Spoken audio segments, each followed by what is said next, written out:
This will be tape number 5 of this 12 tape set of recordings made on the Serenity Sail and the Big Book Cruise. This talk was given on Tuesday morning, August the 30th, 1988, while cruising off of San Juan, Puerto Rico. On this tape, Charley discusses Chapter 3, more about alcoholism, pages 30 through 43 of the Big Book of Alcoholics Anonymous. The approximate playing time for this recording will be 53 minutes. Try to go ahead and get started with this thing. How's everybody feeling this morning? Up and at 'em and ready to go? Huh? Isn't it nice to be up in the morning and remember where you were last night? Huh? Know what you did last night? Know who you slept with last night? Remember whether it was good or not? That's, and we get lots of good benefits out of sobriety. I thought I might tell you this story this morning about the drunken burglar who broke into the residence and there was nobody home, no lights on. He had a little pencil flashlight and he finally found the wall safe. He was working on the wall safe trying to get it open and a little voice said, "Jesus sees you." And he jumped and he flashed that light all around and he didn't see a thing. He goes back to the safe, begins to work on it again, and after a while the little voice said, "Jesus is watching you." And again he jumped and flashed the light around and didn't see a thing, goes back to the safe, starts working on it again, and after a while the little voice said, "Jesus is going to get you." And he jumped and he flashed the light, and this time it went in a corner where it had not gone before, and there was a parrot in a bird cage. He said, "Oh, you damn silly bird, you don't know what you're talking about." And as he turned to go back to the safe, his light went across the doorway. There stood a large Doberman pinscher dog with his lips snarled back and his fangs showing, and a little voice said, "Sick him, Jesus."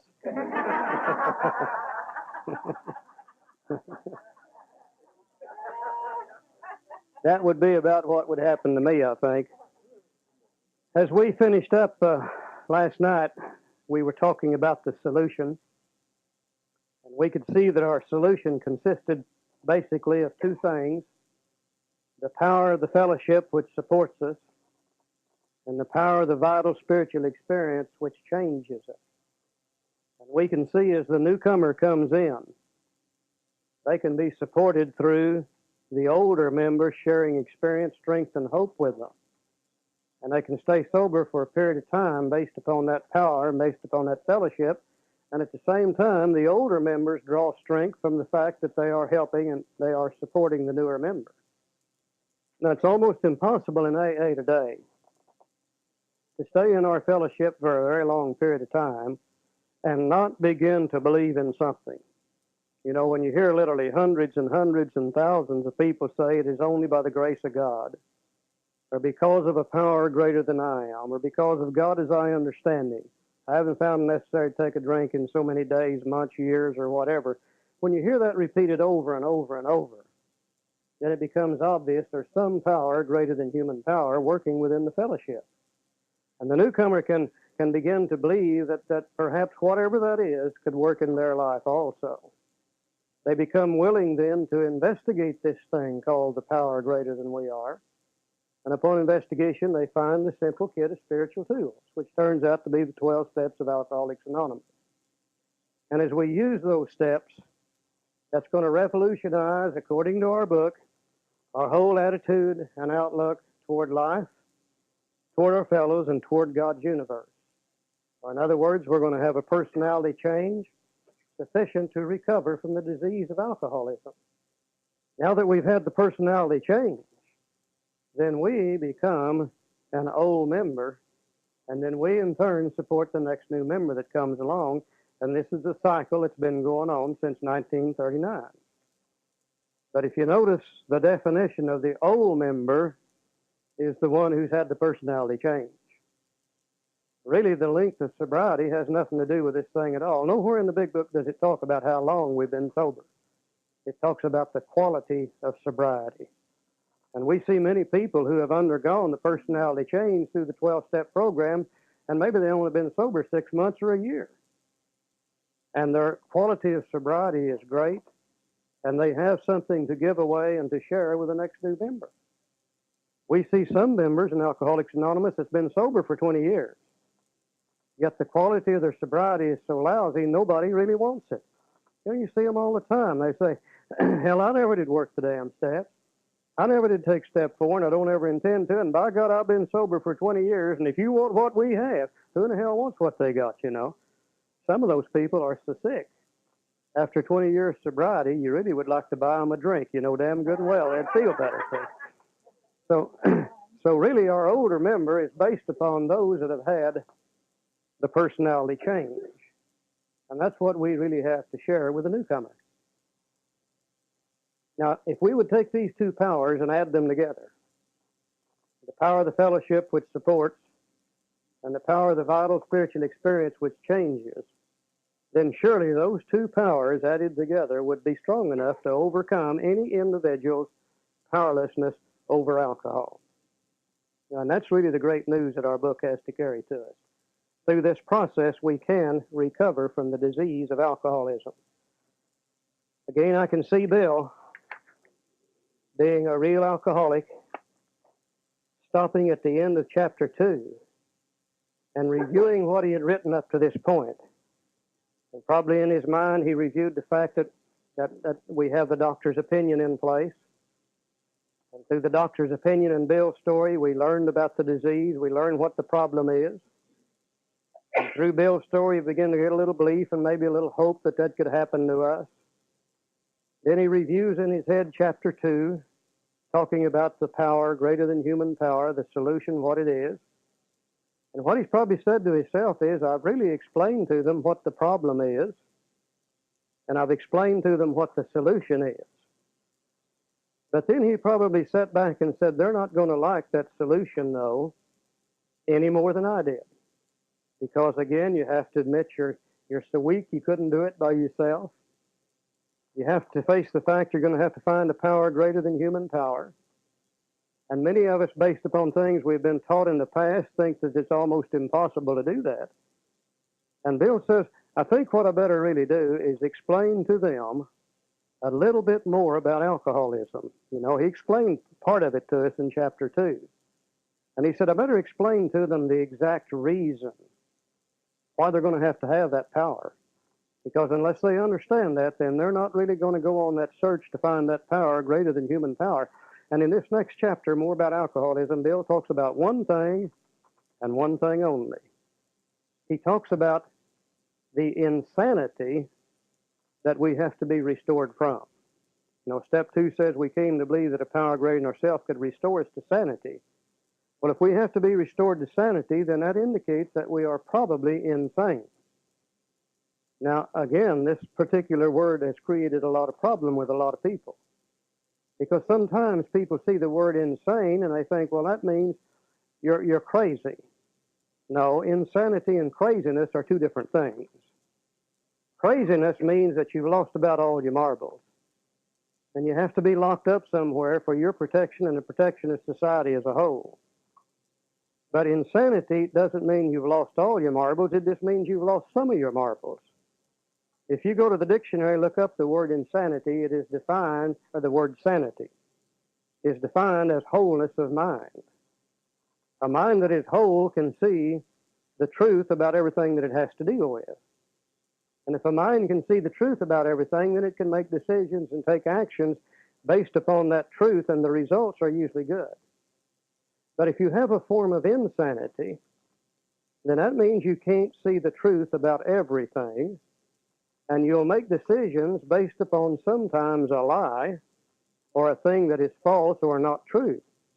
And then usually you'll take actions based upon that decision, which ends up creating a lot of problem for us. I kind of like to look at insanity and craziness as maybe a whole pie we got out here. You know, if we had a pie sitting in front of us, and we could take that pie and cut it, we'll say, into 10 pieces. And the pie is sitting there on the table, and everything is there. It is complete. It is whole, even though it's been cut into 10 pieces. Now, somebody comes along, and we give them a piece of that pie. Well, we no longer have a pie that is completely whole. We have a pie that is now 90% whole. It is not quite all there. By the same token, if somebody else comes along, we give them another piece of pie, then we've only got 80% of the pie left, but we still got the majority of it. A third person comes along, we give them another piece of pie, and we still got 70% of it left. You don't really consider the pie being gone until you get below 50-50. Well, it's the same way with crazy. You don't consider crazy being all gone until you get below 50-50. Insanity does not mean you're all gone. Insanity simply means you're not quite all here. You know, and most of us in most areas of our life, we're able to make decent decisions. We're able to take decent actions and take care of the majority of the things in our life. We were able to work, we could make a living, we could do the things that had to be done, but when it comes to one particular thing, we seem to be strangely insane.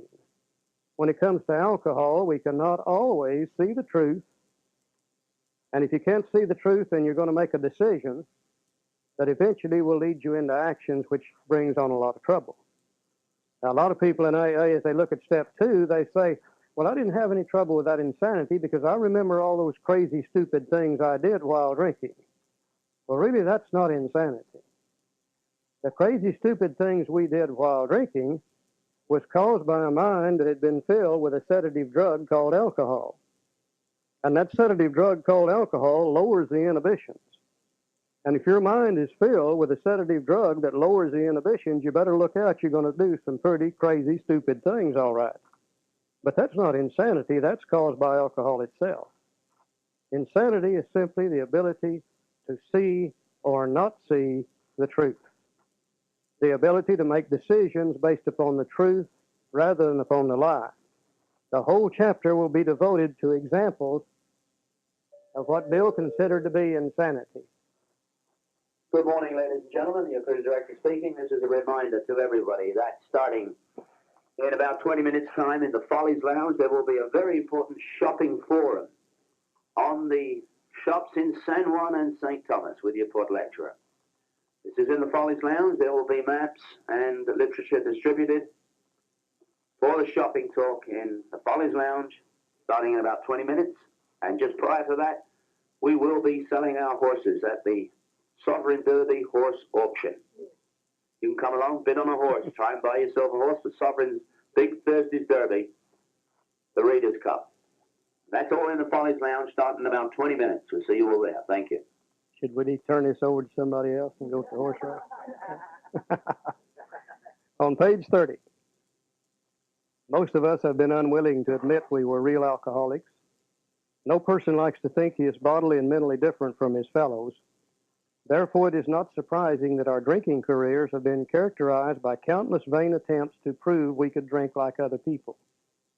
The idea that somehow someday he will control and enjoy his drinking is the great obsession of every abnormal drinker. The persistence of this illusion is astonishing. Many pursue it into the gates of insanity or death.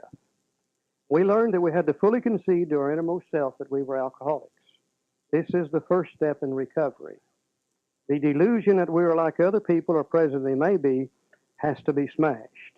Now, Bill has used in those 2 paragraphs 3 words, which all mean the same thing. Remember, he doesn't like to repeat himself with the same words, so he always finds different ones.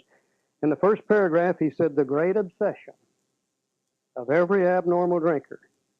And that obsession is that somehow, someday, we will control and enjoy our drinking. Somehow, someday, we're going to learn to drink like we did when we first started and have fun again. Somehow, someday, we're going to learn how other people drink, and we'll be able to drink like them and not get in jail every time we get drunk. That's the great obsession of every abnormal drinker. That idea is so strong that it keeps us trying to drink when it's obvious we cannot drink. In other words, it makes us believe a lie or makes us believe something that isn't true. And when it comes to the idea of alcohol, we are strangely insane. Our mind is not whole. There seems to be a switch missing up here or something not right in our head that keeps us from seeing the truth about alcohol. The next sentence he said, the persistence of this illusion is astonishing. Well, we all know what an illusionist is. An illusionist is a magician. And a magician can stand in front of you and with sleight of hand and a few props make you believe something that isn't true. That's why they call them an illusionist. So the word obsession and illusion basically mean the same thing. It is to believe a lie. In the next paragraph, he said, we learned we had to fully concede to our innermost self that we were alcoholics. This is the first step in recovery, the delusion that we are like other people.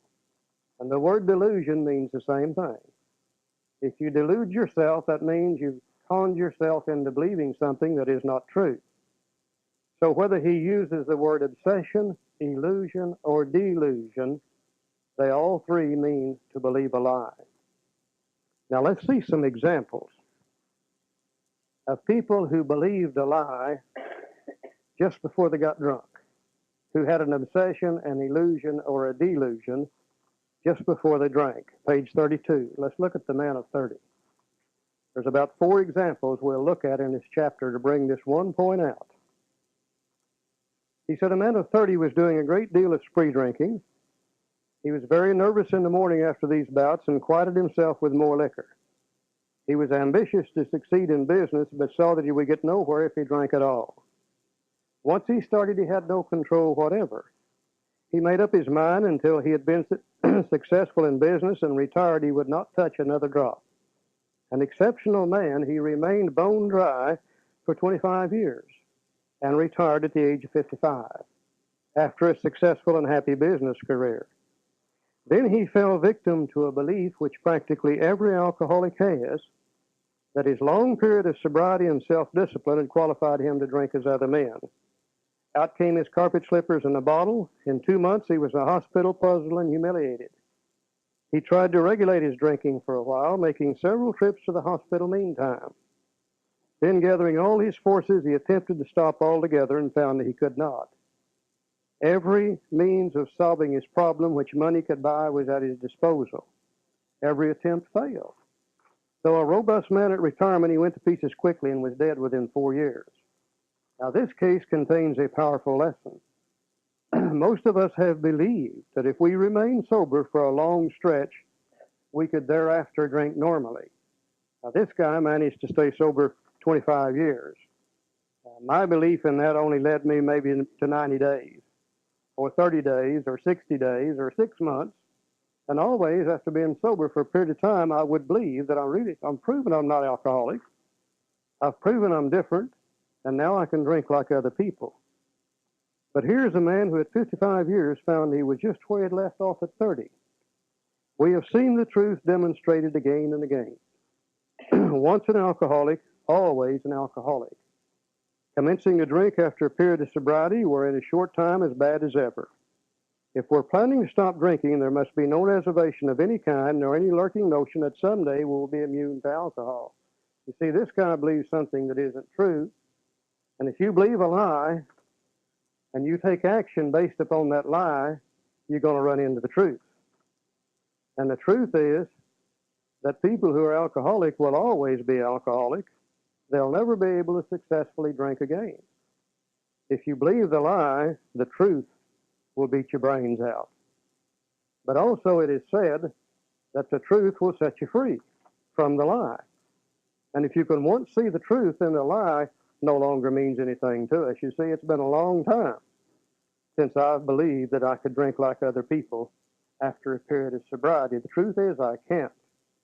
And the truth has set me free from the lie.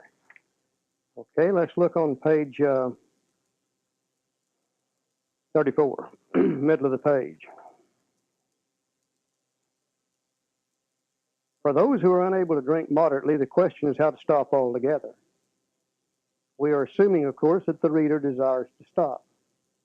Whether such a person can quit upon a non-spiritual basis depends upon the extent to which he's already lost the power to choose whether he will drink or not. Many of us felt that we had plenty of character. There was a tremendous urge to cease forever, yet we found it impossible. This is the baffling feature of alcoholism as we know it, this utter inability to leave it alone, no matter how great the necessity or the wish. How then shall we help our readers determine to their own satisfaction whether they are one of us? The experiment of quitting for a period of time will be helpful, but we think we can render an even greater service to alcoholic sufferers and perhaps to the medical fraternity. So we shall describe some of the mental states that precede a relapse into drinking. For obviously, this is the crux of the problem. Remember, always, just before the relapse into drinking, we're stone cold sober. There's no alcohol in the mind at all. Now, let's look at the mental state when the mind is free from alcohol just before it takes that first drink. What sort of thinking dominates an alcoholic who repeats time after time the desperate experiment of the first drink? Friends who have reasoned with him after a spree which has brought him to the point of divorce or bankruptcy are mystified when he walks directly into a saloon. Why does he? What is he thinking? Well, our first example is a friend we shall call Jim. I just love old Jim. Joe really gets a kick out of Jim. I love him too. This man has a charming wife and family.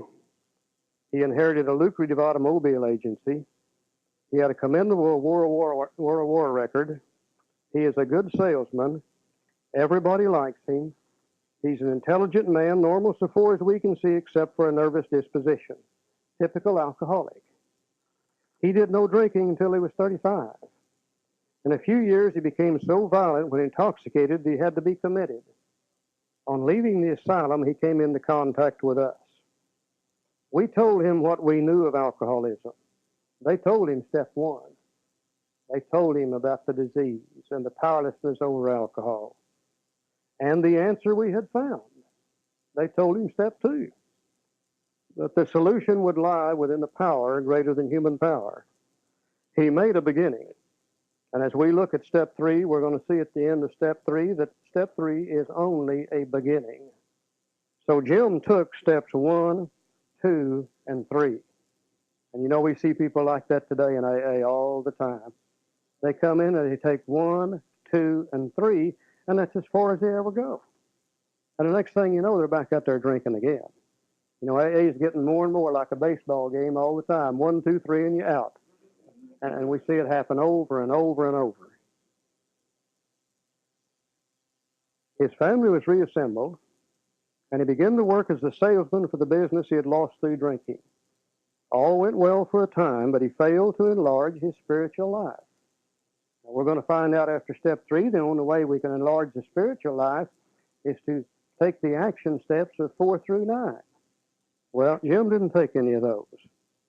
To his consternation, he found himself drunk half a dozen times in rapid succession. On each of these occasions, we worked with him, reviewing carefully what had happened. Now, these were good AA members. 6 times old Jim got drunk, bang, bang, bang, and they went over and worked with him every time. Till you get drunk 6 times today in AA, and they're probably not going to come and see you anymore. After about the 3rd time, they're going to say to hell with you. He agreed he was a real alcoholic in a serious condition. He knew he faced another trip to the asylum if he kept on. Moreover, he would lose his family for whom he had a deep affection. Yet he got drunk again. And we asked him to tell us exactly how it happened. You know, I imagine these guys went over there and they said, Jim, this makes the 7th time we've been over here to talk to you. Now, by God, let's look at this thing very carefully. Tell us exactly how you got drunk. This is his story. I came to work on Tuesday morning. Now, Joe and I read this book for years before we saw that statement. I came to work on Tuesday. Where in the hell was he on Monday? Huh? Yeah, where was he all day Monday? We're pretty bad about those Mondays. Jim was just like the rest of us. Let's look and see now when he becomes insane. Sanity is the ability to see the truth.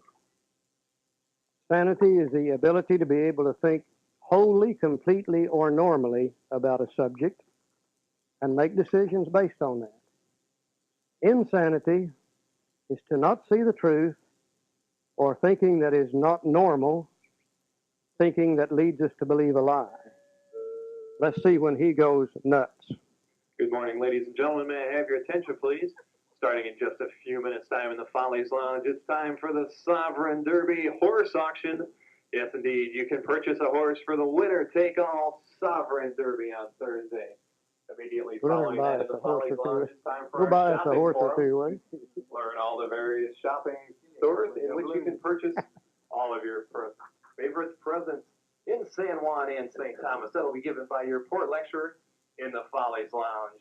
And beginning in just a few minutes' time, it's the horse auction that is as well in the Follies Lounge. We'll see y'all there. Jim says, I remember I felt irritated that I had to be a salesman for a concern I once owned. Well, I don't think there's anything abnormal about that. I think if any of us had to be a salesman for a concern that we once owned, would be a little irritated by that also. He said, I had a few words with the boss, but nothing serious. The boss probably said, by the way, Jim, where were you all day yesterday? And nothing real serious, but Jim didn't like that very much. He said, then I decided to drive in the country and see one of my prospects for a car. I think this is probably normal thinking for a car salesman. He and the boss didn't get along too good that morning. He's left the business, but he knows where there's a prospect out in the country that might buy a car. If you're a car salesman, you're on go all the time, ready. He said, on the way I felt hungry, so I stopped at a roadside place where they have a bar. Now, there's nothing wrong with being hungry. This is a normal thinking thing.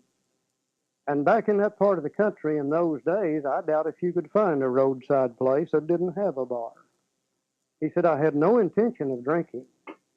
I just thought I would get a sandwich. Well, what's more normal than if you're hungry to want to get a sandwich? I also had the notion that I might find a customer for a car at this place, which was familiar, for I'd been going to it for years. I'd eaten there many times during the months I was sober. Now, we're not going in there to drink. We're going in there because we're hungry. We're going to buy a sandwich. And we might find a customer for a car in there because we've eaten there many times during the months we're sober. I think that is normal, sane thinking up to that point.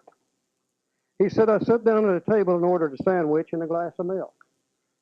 Now, what's more normal than to order a sandwich and a glass of milk if you're hungry? Sane, normal thinking. Still no thought of drinking. I ordered another sandwich and decided to have another glass of milk. Well, there's nothing wrong with that if you're hungry enough. Nothing wrong with 2 sandwiches and 2 glasses of milk. Normal, sane thinking. But now the squiggly writing starts. He said, suddenly, the thought crossed my mind that if I were put an ounce of whiskey in my milk, it couldn't hurt me on a full stomach. There's where he believed the lie. There's where he became insane. There's where his mind was less than whole. There's where he fell for that illusion. He deluded himself into thinking that now that I've got food and milk in my stomach, I could get a glass of whiskey and I could pour it in the milk and I could drink it and it wouldn't hurt me on a full stomach. And based upon that lie, he made a decision and took some action. He said, I ordered a whiskey and poured it into the milk. I vaguely sensed I was not being any too smart, but felt reassured as I was taking the whiskey on a full stomach. Now, he's ordered the whiskey, poured it into the milk, and he's now got it in his stomach. Now, as soon as he gets it inside himself, then the mental problem is no longer there. It now becomes a physical problem. He triggers the allergy, the phenomenon of craving develops, and let's see where he goes from there. The experiment went so well that I ordered another whiskey and poured it into more milk. Well, that didn't seem to bother me, so I tried another. Thus started one more journey to the asylum for Jim. Here was a threat of commitment, the loss of family and position, to say nothing of that intense mental and physical suffering which drinking always caused him. He had much knowledge about himself as an alcoholic, yet all reasons for not drinking were easily pushed aside in favor of the foolish idea that he could take whiskey if only he mixed it with milk. Now, whatever the precise definition of the word may be, we call this plain insanity. How can such a lack of proportion or a lack of the ability to think straight be called anything else? So there is really our definition for insanity. A lack of proportion about alcohol, or a lack of the ability to think straight about alcohol, and that leads us into believing something that isn't true. It leads us to believe we can drink, and based upon the lie, we take the decision and take the action, and then we end up drunk. Now, is Jim's problem the fact that he's allergic to alcohol, or is it the fact he has an obsession of the mind? Which of those two problems would be the worst problem for Jim? Certainly the obsession of the mind. The physical allergy could not hurt him if he didn't take the first drink. And he can't take the first drink unless his mind tells him it's okay to take the first drink. And his mind can't tell him that until his mind believes that it will be all right, until it believes something that isn't true. Let's go down to the bottom of page 37. Really, my favorite in this whole book is this next one. Our behavior is as absurd and incomprehensible with respect to the first drink as that of an individual with a passion, say, for jaywalking. He gets a thrill out of skipping in front of fast-moving vehicles. Now, I don't understand this guy at all. I don't see how in the hell anybody could get a thrill out of skipping in front of fast-moving vehicles, but I can see him doing it. Now, I can see him out here on an interstate highway somewhere, jumping out in front of a big truck, skipping around behind or to the side of a bus, moving around, just seeing how close they can come to him without hitting him. In some way, he gets a big charge out of that. He enjoys himself for a few years in spite of friendly warnings. Up to this point, you would label him as a foolish chap having queer ideas of fun. Luck then deserts him, and he's slightly injured several times in succession. He's getting a little older now. He can't move as fast. They're beginning to hit him once in a while. Not real bad. You know, he's just kind of bouncing off of them. Now, you would expect him, if he were normal, to cut it out. But presently he's hit again, this time has a fractured skull. He's getting a little worse now. Within a week after leaving the hospital, a fast-moving trolley car breaks his arm. Now he sings their national anthem. He tells you he has decided to stop jaywalking for good. He said, my God. Now you see, here he is. He's running around with a broken arm and a fractured skull. And he said, I ain't never going to do that again. But in a few weeks, he breaks both legs. On through the years, this conduct continues, accompanied by his continual promises to be careful to keep off the streets altogether. Finally, he can no longer work. His wife, his boss says, you know, I'm tired of putting up with you. You can't work physically. You're always in the hospital. I'm going to get rid of you, and he fires him. His wife gets a divorce, and he's held up to ridicule. He tries every known means to get the jaywalking idea out of his head. Not his body, his head. He shuts himself up in a treatment center, hoping to mend his ways. They call them asylums in the book. Today we call them treatment centers. It's both the same thing, really. Just a different word for it. But the day he comes out, he races in front of a fire engine, which breaks his back. Such a man would be crazy, wouldn't he? You may think our illustration is too ridiculous, but is it? We who have been through the ringer have to admit if we substituted alcoholism for jaywalking, the illustration would fit us exactly. However intelligent we may have been in other respects, where alcohol has been involved, we have been strangely insane. It's strong language, but isn't it true? You know, I've never seen a dumb alcoholic. I've seen us do dumb things, but I have never seen a dumb alcoholic. Most of us are reasonably intelligent people. Most of us can do about anything we want to do. Most of us can make a living. We can run a business. We can do those things necessary. But when it comes to alcohol, we seem to be strangely insane. We simply do not have all the marbles up here in our head, which tells us the truth about alcohol. And we're just as bad off as this guy who is the jaywalker, because we can't see the truth about alcohol any more than he could about jaywalking or skipping in front of fast-moving vehicles.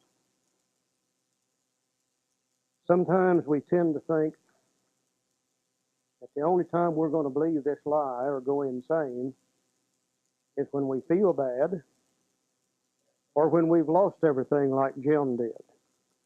But you know, we're just as apt to get drunk walking on a carpet knee-deep on Park Avenue. We don't have to lose everything to get drunk. And also, we're just as apt to get drunk when we feel good as we are when we feel bad. I think we drink to feel better when we feel bad, and I think we drink to feel better yet when we feel good. And I think this next story is designed to illustrate that. We'll look at Fred for just a moment. Now, Fred is a different person than Jim. You know, Jim had lost all, and Jim didn't feel too good. Fred hasn't lost anything. And the day Fred gets drunk, he feels real good. Let's go to page 39, middle of the page. Fred is a partner in a well-known accounting firm. His income is good, he has a fine home, is happily married, and the father of promising children of college age. He has so attractive a personality that he makes friends with everyone. If ever there was a successful businessman, it is Fred. To all appearance, he is a stable, well-balanced individual, yet he's alcoholic. We first saw Fred about a year ago in a hospital where he'd gone to recover from a bad case of jitters. It was his first experience of this kind, and he was much ashamed of it. Far from admitting he was an alcoholic, he told himself he came to the hospital to rest his nerves. I see Fred's every once in a while, you know. The doctor intimated strongly that he might be worse than he realized. For a few days, he was depressed about his condition. He made up his mind to quit drinking altogether. It never occurred to him that perhaps he could not do so in spite of his character and standing. Fred would not believe himself an alcoholic.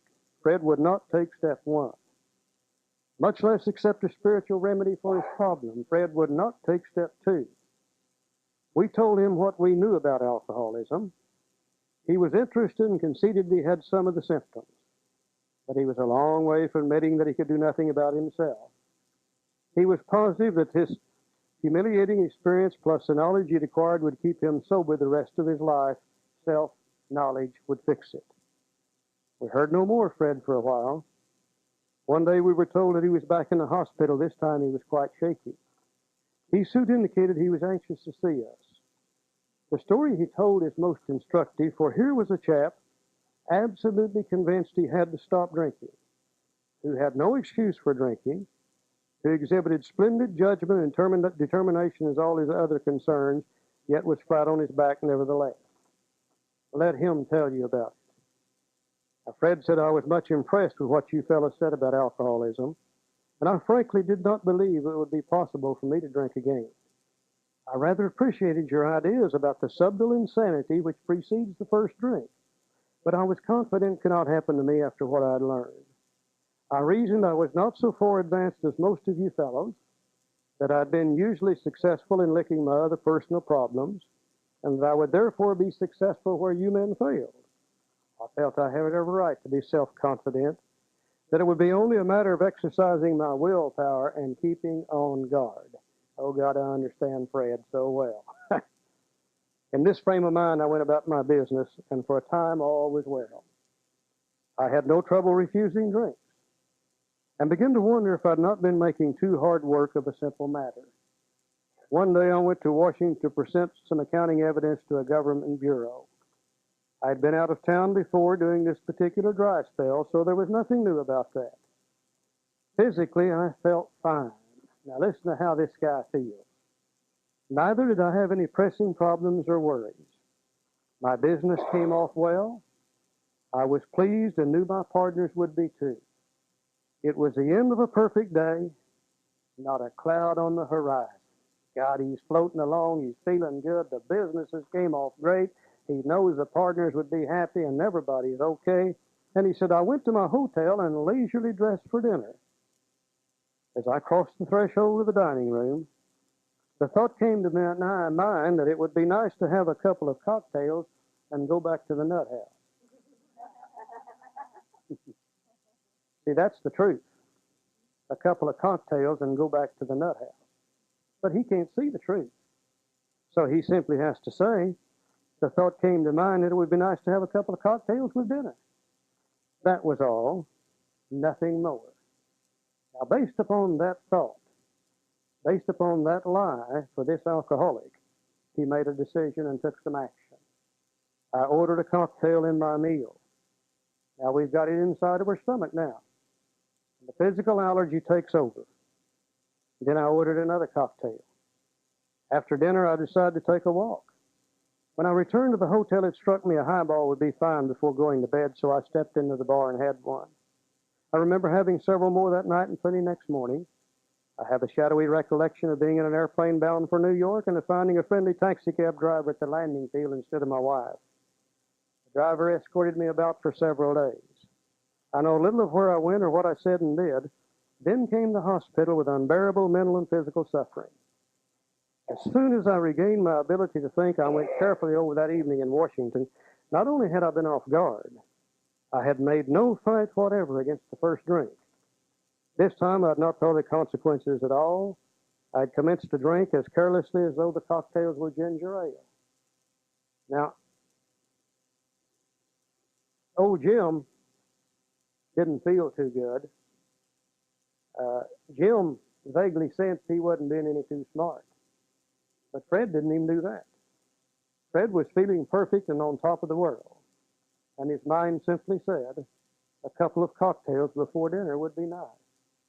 Now, that's a lie to an alcoholic. To believe that leads us into decisions and actions which ends up in serious trouble. So he became insane just before he took the first drink. Now is Fred's problem the fact that he's allergic to alcohol? Or is it the fact that he has an obsession of the mind to drink alcohol? Always, you see, the real problem of the alcoholic centers in the mind rather than in the body. And through these little examples, Bill shows us the insanity we're referring to in step 2. He shows us what we have to be restored from. Not the things we do while drunk, but the state of the mind immediately preceding the taking of the first drink. On page 43, last paragraph.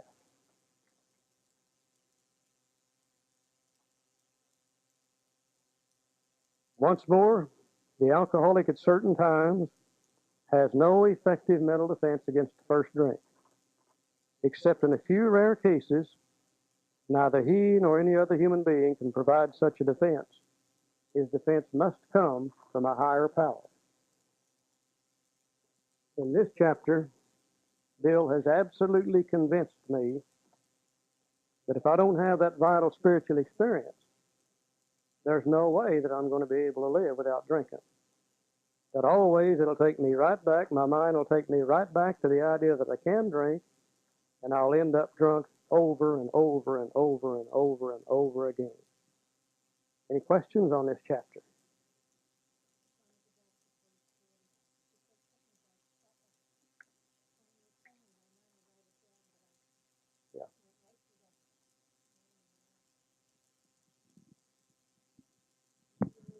Yeah.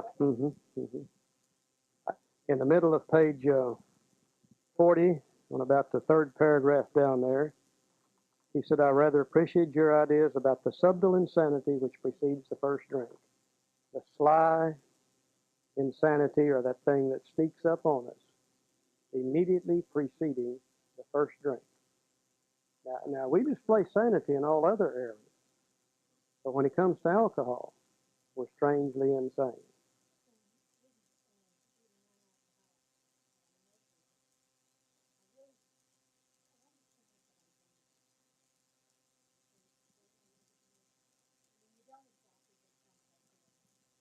I'd say for the overeater, the subtle insanity preceding the first eating of that food, whatever it is.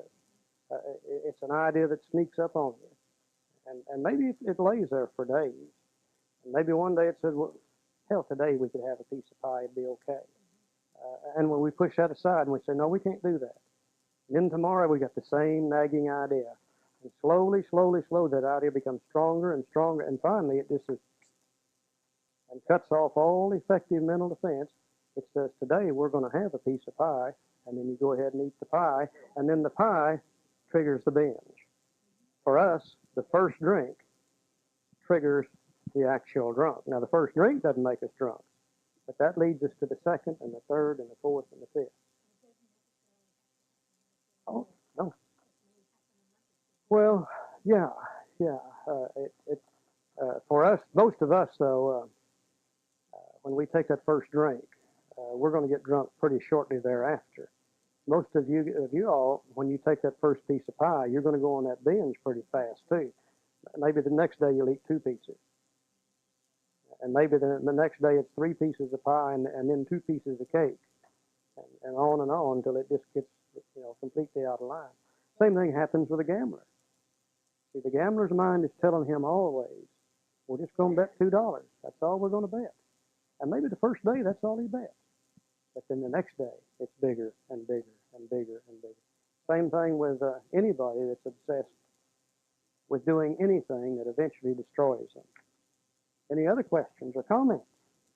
Y'all join into this thing. Let's talk a little bit. I always describe it as rationalization.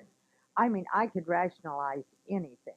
Yeah. And as I'd go down all my very rational list, and I could talk myself into it and feel like I was, this is the normal thing to do.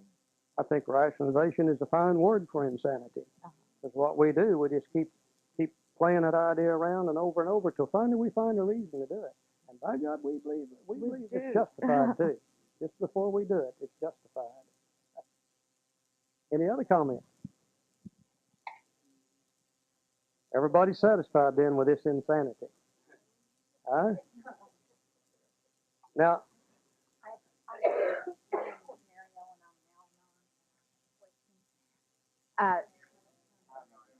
So insanity is denial? Sure. That's the fancy word for it today. That's the one we've learned in the last few years is the word denial. If I talk about the word denial today, I like to look at the fact that all of us, whether it's overeating, gambling, sex, or food, we have a disease that leads always to telling us we ain't got it. And if you got a disease that tells you don't have it, then you deny the fact that that's what you are, and that's really all denial is. An alcoholic's mind tells him he's not alcoholic, and continues to tell him he's not alcoholic until he's absolutely convinced that he is. So the fancy or new word today is denial. It means the same thing. I understand quite a big difference between denial and insanity when it comes to alcoholism. Okay. Denial to me says I'm not an alcoholic. Insanity is I know I'm an alcoholic, but I'm going to go ahead and drink anyway. And I might get different results this time. Well, insanity. But it's not denying that I'm an alcoholic at all. Well, right, okay. Because I know hundreds of members that knew that they were alcoholic, and I did as a result of rational. I like the rationalization idea, but I don't think it's denial. Just before we take a drink, we deny the fact that we can't drink, and we believe that we can. And if we're still a practicing alcoholic, we deny the fact that we're even an alcoholic. I don't believe I could drink knowing that I'm alcoholic. I think I have to deny to myself that I can't drink. Okay? And even if I know I'm an alcoholic and still go ahead and drink, it's still a form of denial. I'm denying that this thing is going to do anything to me. So, really, I think, my own opinion now, I think both of them are a form of insanity. And then once I got to the program and y'all told me what to do, I refused to do that because I thought I was too damn smart for that. And so I didn't do it, and as a result of not doing what you suggested, I got drunk, even though I knew I denied the program. I didn't deny my disease. Okay. So maybe that's okay. Yeah, I think in both cases it's a form of denial. I think in both cases it's a form of insanity. To deny the truth or not be able to see the truth, whether we deny it or can't see it, in either case, it's still a refusal to face the truth. It's trying to convince ourselves of something that isn't true. So either way, I don't really think it makes that much difference. Any other questions? Comments? They knew they were an alcoholic, but they denied it. If they knew it, couldn't you take it a little bit farther, and if they would accept it, wouldn't it be easier after it's accepted in your own body, in your own mind? Be easier for what? For recovery. Oh, sure. I don't think I can ever recover until I accept the fact I'm alcoholic. We know it, because I was in fellowship for almost a year, doing exactly everything I should. But once I accepted it, that's when it got easier. Right. Question? I think there were times that I accepted that I was an alcoholic, but I was not as bad as most alcoholics. And I could plan how I would drink and I would ration my drink. And what I did, I would buy a half a pint of vodka on the way home from work and say, this is all I'm going to have. And at first, that was all I was going to have, because once I got home, I was not going on the streets again to buy any more. And then I told myself, since I handled that, well, I could buy 2 half pints of vodka and have one for tonight and one for tomorrow night. And that second one never saw tomorrow night, as long as it was in the house, you know. And I know that I'm an alcoholic, but I rationalized because I wanted to have it. Would you say that's denial and insanity both? I would say so. I think so too. Any other comments or questions?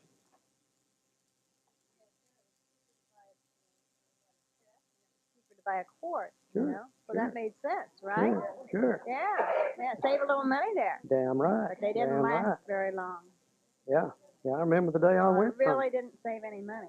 I remember the day I went from fifths to quarts for that particular reason. Sure, save But the buying money. it by the quart, That's it's a why little I started cheaper. too, the half pint and the pint, you know? Yeah. Oh, boy. We're something else when it comes to alcohol. I'll guarantee you that. That's a lot of thinking. Yeah.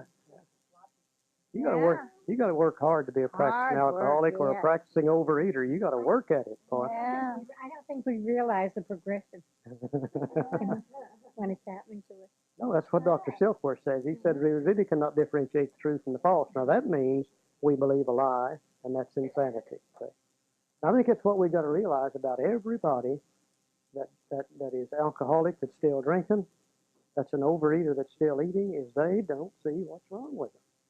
And certainly they're going to deny it, and certainly they're going to believe a lie. There's no doubt about that at all. Okay? Shug, you got anything to say back there? Okay, Bill's convinced me in this chapter. No doubt in my mind now that if I don't have this vital spiritual experience, I'm going to end up going back to drinking. And you know, that doesn't necessarily mean I like it at all. Nor does it necessarily mean that I believe that I can have a vital spiritual experience. You know, even though we can see the need for it, many of us may think that because of what we've been in the past, that God's not going to have anything to do with us. You see, if you'd been raised in a good Southern Baptist church like I was, and if you'd heard about hellfire and brimstone, and going to hell for lying, cheating, stealing, drinking whiskey, and committing adultery, and you've been doing about 26 years of that, then you begin to think, well, God's not going to have anything to do with me at all. I just knew that God had already told St. Peter, when that little four-eyed sucker gets up here, send them downstairs. We're not going to need his kind. Yet I'm faced now with the fact that I'm going to have to find this God in some way or other. And for many of us, I don't believe we could have gone any further than that chapter 3 until we had a new understanding of God. Now, AA has given me, I think, today 2 things that are extremely important to me. First, they gave me the idea of God as we understand Him. I don't have to worry about whether He's the Baptist God, the Catholic God, the Hebrew God, or anybody else's God. God as I understand Him. But then the second thing it has given me in this next chapter is a new understanding of God. This will conclude Charley's discussion of Chapter 3, More About Alcoholism. Please go to tape number 6 of this 12-tape set of recordings for his discussion of Chapter 4, We Agnostics. Please fast forward this cassette to the end before turning the tape over to replay the recording or before storing for future use.